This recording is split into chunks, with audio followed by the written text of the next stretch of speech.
Hello everyone, कैसे हैं आप सब लोग। आज मैं आप सब लोगों के साथ डिस्कस करने वाली हूँ प्रोनाउन चैप्टर के बारे में। इससे पहले मैंने 6 वीडियोस अपलोड किए हैं, जिसमें मैंने 3 वीडियोस में नाउन्स के रूल आप लोगों के साथ डिस्कस किए हैं एंड 3 वीडियोस में मैंने नाउन के प्रैक्टिस आप लोगों के साथ शेयर किए हैं नीतू मैम की वॉल्यूम 1 बुक से। एंड इस वीडियो में मैं प्रोनाउन स्टार्ट करने वाली हूँ, प्रोनाउन के रूल्स आप लोगों के साथ डिस्कस करने वाली हूँ। तो चलिए फ्रेंड्स, स्टार्ट करते हैं आज का सेशन। हम लोग स्टार्ट करते हैं प्रोनाउन। प्रोनाउंस के जो प्रकार होते हैं वो 10 टाइप्स के होते हैं। प्रोनाउन के 10 टाइप्स होते हैं। Personal pronoun, possessive pronoun, demonstrative pronoun, distributive pronoun, reciprocal pronoun, reflexive pronoun, emphatic pronoun, indefinite pronoun, relative pronoun and interrogative pronoun. Next है पर्सनल प्रोनाउन के बारे में हम लोग डिस्कस करेंगे। पर्सनल प्रोनाउन में 3 तरह के पर्सन होते हैं, केस होते हैं। First person, second person and third person, ये केस होते हैं। फर्स्ट पर्सन में सिंगुलर में आता है आई, सब्जेक्ट में, एंड ऑब्जेक्ट में आता है मी। प्लूरल में सिंगुलर में आता है सब्जेक्ट में आता है वी एंड ऑब्जेक्ट में आता है us. Possessive adjective and possessive pronouns होते हैं। आई के साथ जो पजेसिव एडजेक्टिव का यूज़ होता है वो माई का होता है, और जो पजेसिव प्रोनाउन का होता है वो माइन का होता है। प्लूरल में जो पजेसिव एडजेक्टिव का यूज़ होता है वो आवर का होता है, एंड पजेसिव प्रोनाउन का जो यूज़ होता है वो आवर्स का होता है। सेकेंड पर्सन में सिंगुलर एंड प्लूरल दोनों में यू ही होता है, सब्जेक्ट में भी एंड ऑब्जेक्ट में भी। पजेसिव एडजेक्टिव में योर होता है एंड पजेसिव प्रोनाउन में योर्स होता है।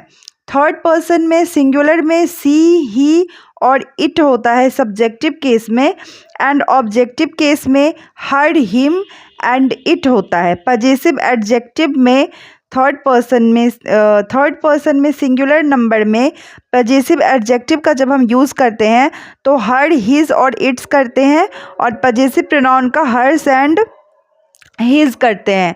नेक्स्ट है थर्ड पर्सन सिंगुलर नंबर में जब सब्जेक्टिव केस का यूज़ करते हैं तो थर्ड पर्सन प्लूरल में सब्जेक्टिव केस का यूज़ करते हैं तो दे, एंड ऑब्जेक्टिव केस का देम, पजेसिव एडजेक्टिव का देयर एंड पजेसिव प्रोनाउन का देयर्स। नेक्स्ट है पर्सनल प्रोनाउन का हम किस तरीके से यूज़ करते हैं ये बता रहा है। तो इस तरह के से केस होते हैं पर्सनल प्रोनाउन में। Nominative case, objective case. Nominative case में आता है आई, सी, दे, वी, जो सब्जेक्ट के रूप में होते हैं वो नॉमिनेटिव केस में, इसे सब्जेक्टिव केस भी कहते हैं। ऑब्जेक्टिव केस में आता है मी, हर, देम और अस। नेक्स्ट है रूल नंबर फर्स्ट में ये बताया गया है कि किसी सेंटेंस के वर्ब के पहले प्रोनाउन का प्रयोग हो तो वह नॉमिनेटिव केस में होता है। प्रोनाउन का प्रयोग वर्ब के बाद हो तो ऑब्जेक्टिव केस में होता है। ये तो बहुत ही सिंपल सी बात है कि अगर हम आई का यूज़ कर रहे हैं पहले, मतलब वर्ब से पहले, टीच एक वर्ब है, I teach him, teach verb है, और वर्ब से पहले अगर हम इसका यूज़ कर रहे हैं प्रोनाउन का तो ये हो जाएगा सब्जेक्टिव केस में, एंड वर्ब के बाद अगर हम यूज़ कर रहे हैं तो ऑब्जेक्टिव केस में हो जाएगा। जैसे कि हिम ऑब्जेक्टिव केस है, ये एक्टिव वॉइस है, और पैसिव वॉइस में इसको अगर कन्वर्ट करेंगे तो ही इज़ टॉट बाय मी, ये हो जाएगा। रूल नंबर 2 में ये कहा गया है कि अगर तीनों केस दिए गए हों, first person, second person and third person, तीनों केस दिए गए हों तो पहले हम किसका यूज़ करेंगे, तो पहले सेकेंड पर्सन का यूज़ करेंगे, फिर थर्ड पर्सन का, और फिर फर्स्ट पर्सन का, 2, 3, 1 के रूप में। जैसे कि you, he and I shell study for the exam, पहले सेकेंड पर्सन आया यू, उसके बाद थर्ड पर्सन आया ही, उसके बाद फर्स्ट पर्सन आया आई।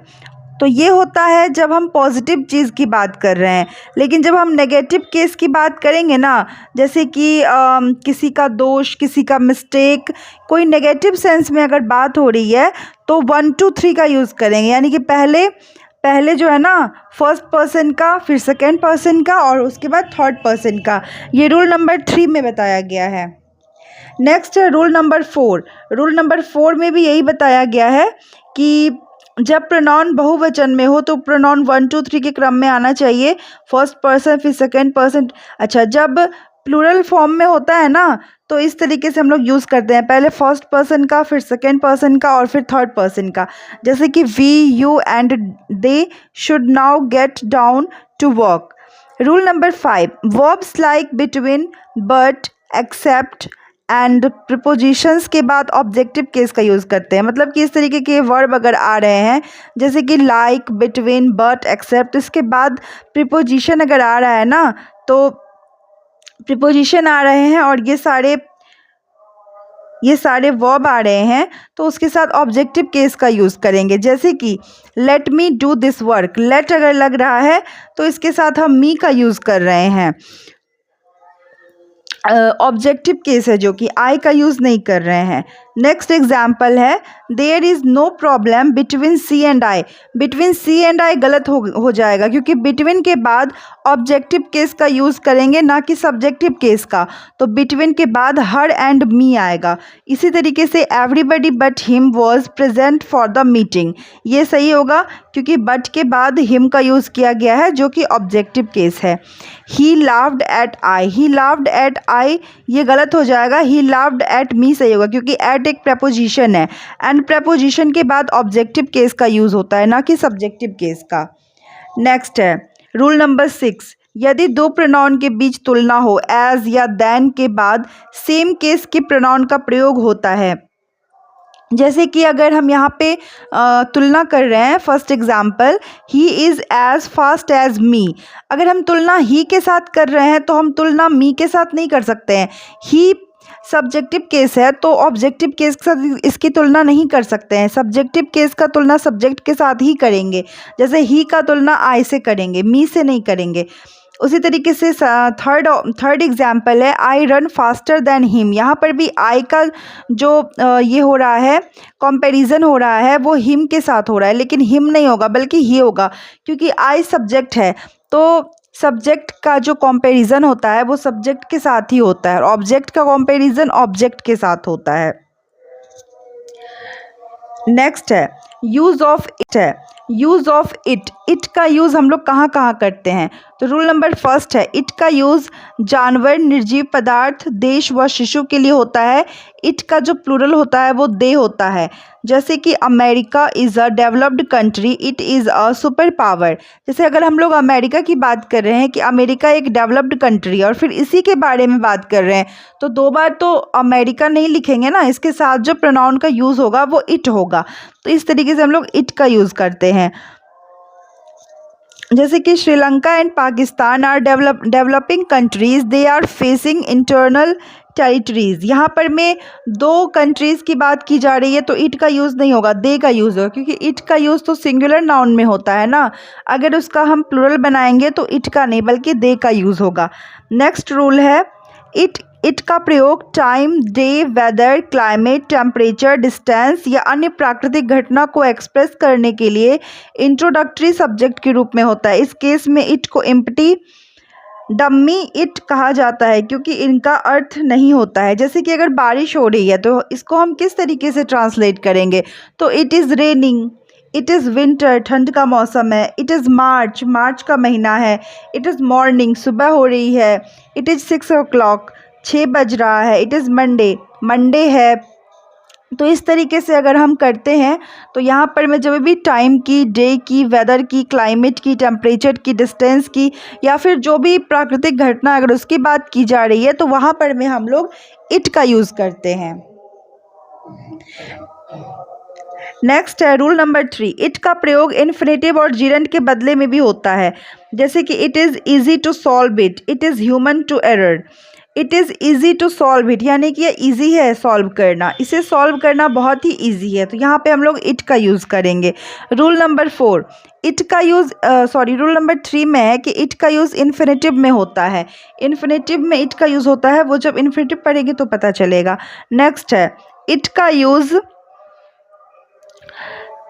यहाँ पर मैं एग्जाम्पल में भी तो बताया गया है कि it is easy to solve it. To solve जो है वो तो एक इन्फिनेटिव ही है, तो इसके साथ इट का यूज़ किया गया है। रूल नंबर 4, इट का यूज़ सेंटेंस के सब्जेक्ट के रूप में नाउन या प्रोनाउन पर जोर डालने के लिए किया जाता है। जैसे कि it was he, who made this mistake, यह वही है जिसने यह मिस्टेक किया।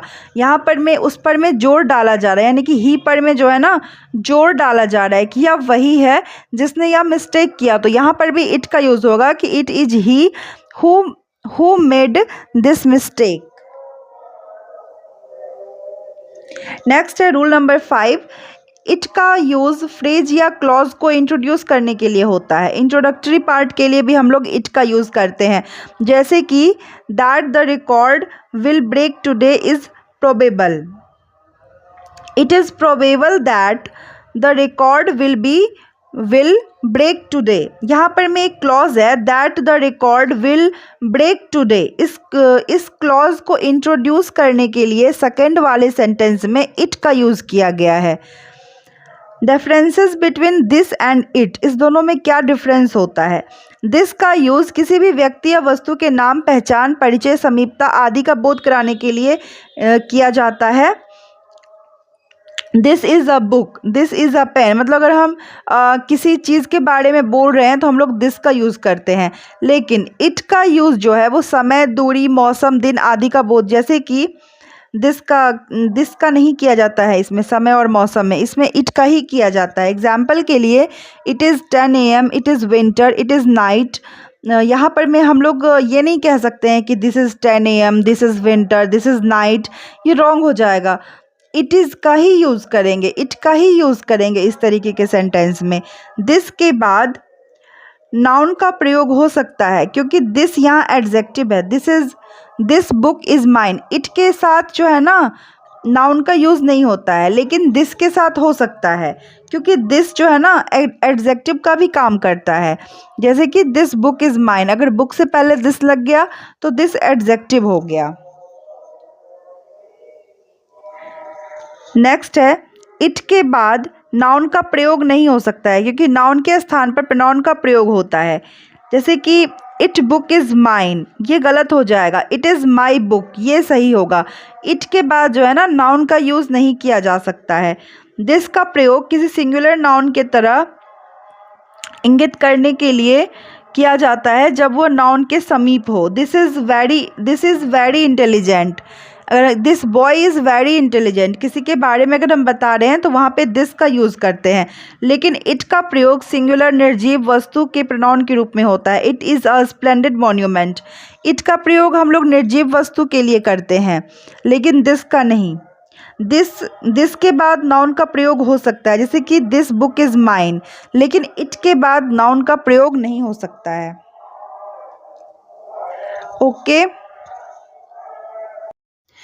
ओके एवरीवन, तो आज के लिए बस इतना ही।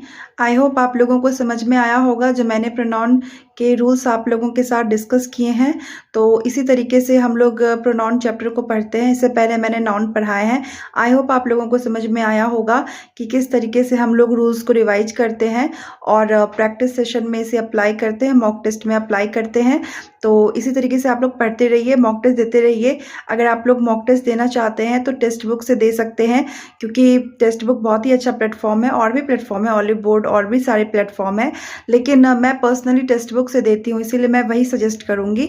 तो टेस्ट देते रहिए। टेस्ट देना बहुत ज़्यादा इंपॉर्टेंट है। पढ़ना जितना ज़्यादा इंपॉर्टेंट है उससे कहीं ज़्यादा इंपॉर्टेंट टेस्ट देना है। लेकिन टेस्ट तब देना चाहिए जब हमारा 60 से 70% सिलेबस कंप्लीट हो जाता है, तब हमें टेस्ट देना चाहिए। उसके बाद हमें हमारा 80% 90% जब सिलेबस अच्छे से कंप्लीट हो जाता है, तब तो हमें डेली एक मॉक देना चाहिए या फिर अल्टरनेट देना ही चाहिए, क्योंकि मॉक देने से हमें पता चलता है कि किस पार्ट में हम वीक हैं और किस पार्ट को हमें स्ट्रॉन्ग करने की ज़रूरत है। तो टेस्ट देना बहुत ही ज़्यादा इम्पॉर्टेंट है। तो आप लोग टेस्ट देते रहिए और इसी तरीके से पढ़ते रहिए। मिलते हैं फिर नेक्स्ट वीडियो में, तब तक के लिए बाय बाय, टेक केयर।